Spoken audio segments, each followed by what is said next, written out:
Welcome to another edition of News Bites here on Daily World Television. My name is Kal Korff and I'm your host. There is a report coming out of Europe which is all uproar, meaning there's an uproar over this revelation that the German government spied on the BBC, on Reuters, and the New York Times and other news entities. Can you imagine that, folks? A government actually spying on the media? Unprecedented, right? No, it's not. It's how the game is played, and it's always been played. It goes back centuries, back when kings used to do it too. So, look at the CIA, for example.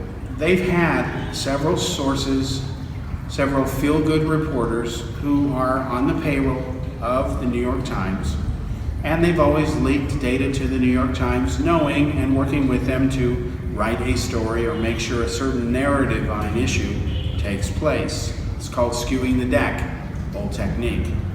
Governments, of course, are going to spy on the major media outlets because that's their job.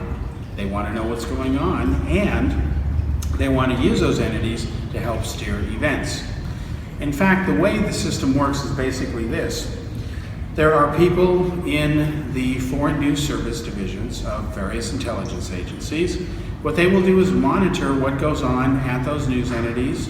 They will assemble those news reports, put them into a single report, then they'll forward it to their superiors or analysts for further processing.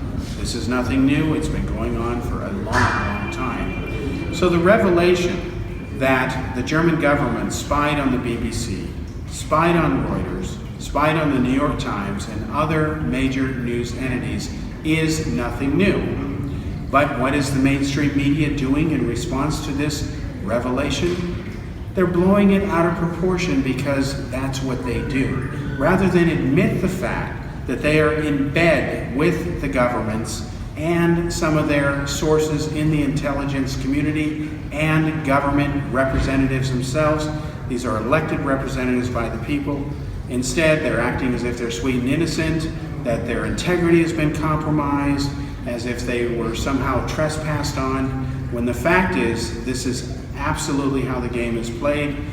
It's been played this way for a long, long time. This is nothing new, except finding out the latest instance of it, and that's nothing more.